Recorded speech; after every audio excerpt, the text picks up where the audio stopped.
Actually, may mga tanong din ako. Kasi itong nangyaring desisyon ng Supreme Court ay lumabas samantalang naka-convene na yung ating impeachment court.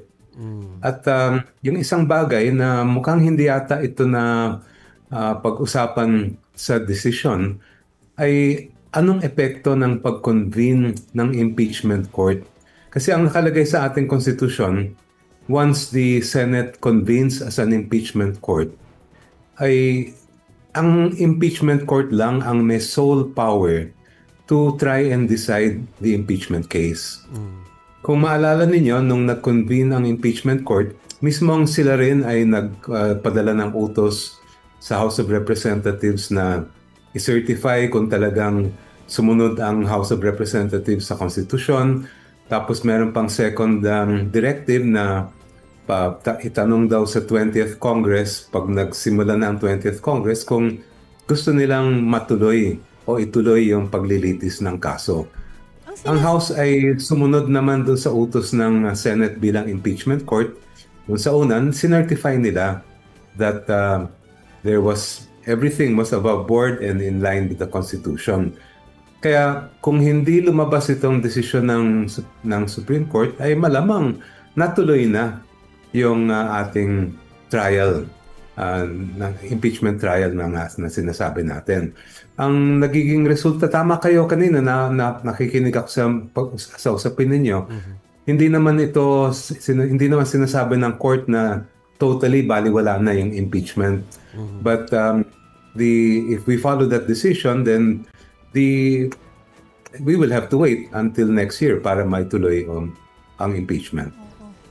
Pero Congressman Shell, parang sinasabi nyo, since naka-convene na as an impeachment court ang Senate, ay parang dapat sila na magdesisyon kung talagang dapat ba itong gawin o hindi, at hindi na dapat nakarating sa Korte Suprema. Tama ba yung intindi ko sa inyo doon?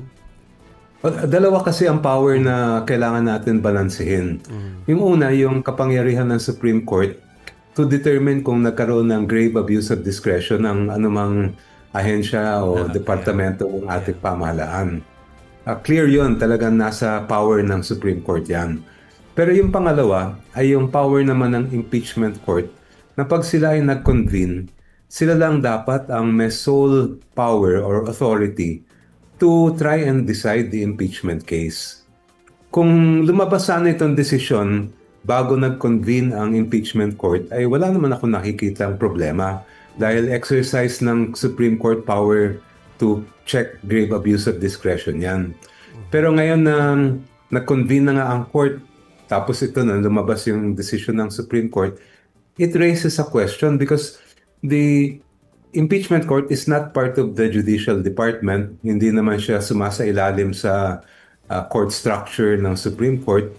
Kaya ang tanong nga dyan ay, nung una pa lang, pwede bang iutos ng Supreme Court ang Senate bilang impeachment court na mag-submit ng mga information? At ngayon naman ang magiging issue, kasi narinig ko kanina sa ilang balita na may mga senador na nagsabi na hindi, itutuloy namin yung impeachment.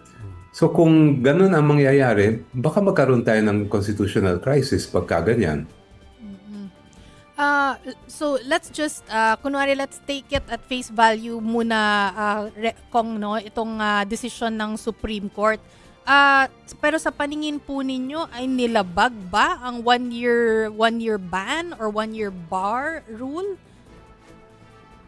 Well, ito ay opinion ko. At by the way, hindi naman ako official pa na miyembro ng prosecution panel. So I have not been appointed. I cannot speak for the prosecution panel, nor can I speak for the House of Representatives.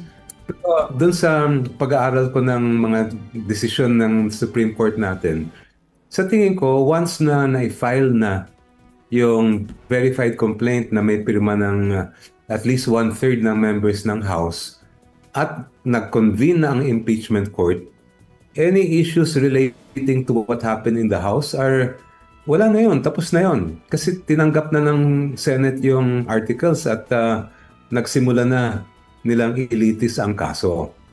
Now, if you look at the previous decisions, halimbawa yung sabi na yung decision ng Francisco, ang sabi doon ay the 1-year bar will start when complaints are filed and they are referred to the appropriate committee, which did not happen here.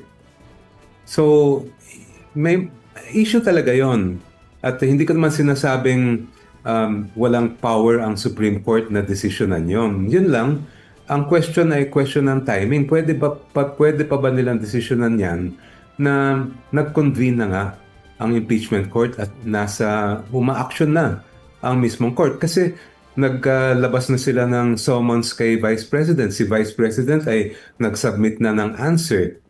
Sa amin, sa mga lawyers kasi, basta't may nag-submit na ng answer, ibig sabihin nun, the issues are joined at dapat ilitis na yung kaso. At yun din yung iniintay ng sambayan ng Pilipino.